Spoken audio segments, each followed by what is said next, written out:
各位，咱们今天来实际修一个车，大切。问题就是室内异响，电路的时候噼里啪啦响。这个问题呢，大半年了，他也没找到毛病。这是我的一个同事，今天呢，咱们帮他来看看他这辆车到底是哪儿的问题。我刚才特意试验了一下，就是右后轮过坑包的时候，它响的频率会比较高。好，咱们就来实际听一听这个异响到底是怎么回事。说到异响呢，有很多朋友在网上问我，就这个我这车呀怎么响，什么什么声，然后这象声词呢描述的还特别仔细。其实我跟大家说啊，你不看到车，不去试车，没有听到这个异响，很难判断，只能是蒙。所以说像这种问题呢，大家不要在线等，别在网上问了，直接到修理厂让师傅去听，这样是最靠谱的。他这个车呢是颠路异响，有这种松散的声音，所以说咱们开起来去颠一颠，跑一跑，听听到底是什么声。这北京的烂路实在不好找，想找一个颠路，只能找减速带，或者是这种地砖翘起来的比较老的地方，很难找。然后有的时候我们听异响的时候，不同的速度拐弯的时候啊，刹车加油的声音是不一样，到底能不能出来啊？大家仔细听一下啊，这个声音很明显，就像是把筷子扔在玻璃板上的声音。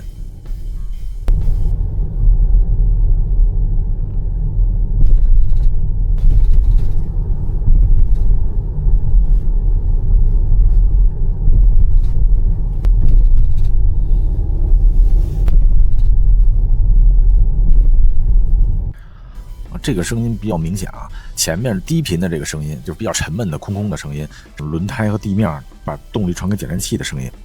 真正的异响呢是后边这个脆声，噼里啪啦这个声，很明显是先颠簸，然后颠簸的这种余下的能量震动了车内的一些装备造成的声音。这种问题解决起来呢，第一步就是要确定响声的部位，前后左右，是车内是车外啊，是车顶啊，是仪表台啊，还是座椅。这辆车很明显是后排座椅传出来的声音，那么具体是哪儿呢？我把摄像头转过去听一听啊，声音有没有变化，然后咱们再确定。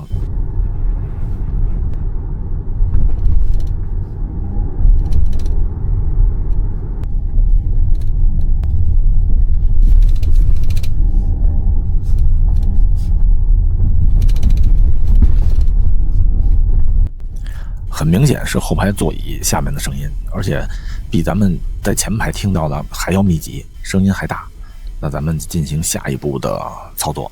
对于室内噪音呢，我们大概把它分为两类，一种呢是由外部的噪音，比如说度不平衡、颠簸，或者是外部元件的松旷造成的车身震动，到内部以后呢，又和车身的内饰产生了共振。还有一种呢，车辆本身是正常的，就比如说这辆车，但是呢，由于过坎儿或者走颠簸路面造成了这种震动，让室内的塑料件、橡胶件、玻璃元件产生了互相干涉，那么室内噪音就发生了。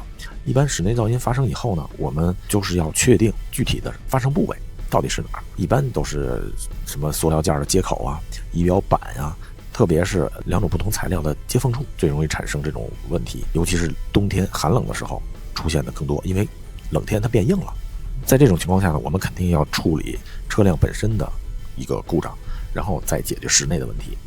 像这样呢，有一种捷径，就是用专用的声音识取设备加到不同的可疑部位，然后去判断哪一个声音大，那么好，我们就在这个附近进行拆装或者仔细的检查来解决问题。一聊到设备呢，那就牵扯到成本，对吧？其实我们还有更简便的方式来进行诊断。下面呢，我就带着大家，咱们一起来把这个车的问题解决。刚才通过试车呢，我们已经确定了它的声音是在车辆的后座。那么我们拿这个麦克风呢，分别放在左边和右边，对比一下它的声音有什么区别。这样呢，我们就能确定噪音到底来自哪儿。先放在左后，咱们听一听左后颠簸时候的声音。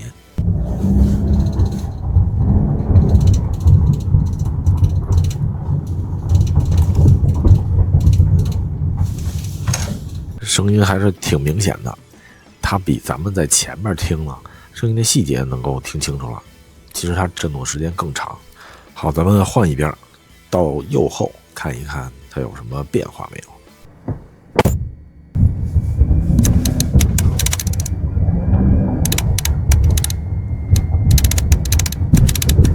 啊，很明显右后的声音比左后大得多，声音就像在耳朵边上响着呢，确实挺烦的。那下一步呢，咱们就要进行检查它到底是哪儿有问题，要模拟出声音来。其实这种模拟呢，就是震动或者是敲打，让它出现类似听到的这种声音，然后才能确定部位。解决这类问题呢，首先就是要把不属于原车的一些装备拿下去，比如说后备箱的东西啊，车门抠手里的东西啊，另外自己加装的一些设备，把它拿掉，然后再去修理这个问题。这是一个原则。修理的时候呢，其实先要确定位置吧，就是在你声音发生的附近敲一敲、打一打。比如说像这种座椅呢，我们折叠起来再去听一下，经过反复的这种实验，才能定位到你要找的这个部位。最终找到2个问题啊，一个问题是座椅调整的拉线，在颠簸的时候会响。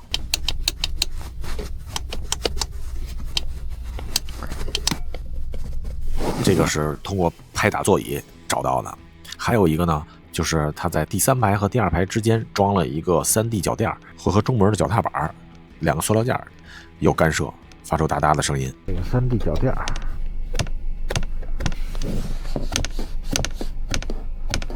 对于这种问题的解决呢，其实特别简单，就是不让2个能够接触而发生声音的这个零件呢相接触，或者是在它们之间涂抹一些润滑脂，让接触时候的声音没有那么大，就这么简单。那无非就是用胶条粘、加海绵、抹润滑脂等等这些方式。难点在哪儿？难点是要找到发生声音的这个部位啊。像这个车比较简单，就在明面上。有一些车你必须得拆了，比如说顶棚，比如说仪表台，拆很多东西才能找到。因此让这个室内异响呢，它的成本挺高的。一个是时间成本，第二个呢，你要拆装一些比较复杂的部件才能找到故障点，这个上面的工时成本会比较高。针对这个车的解决呢，对于拉线来说，我们就直接用胶条把它缠住，防止它在震动。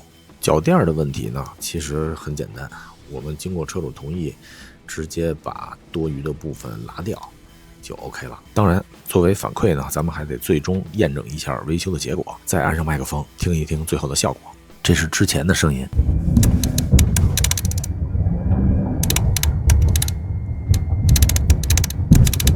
现在是修复以后的声音，大家可以听一听，对比一下，杂音几乎没有了。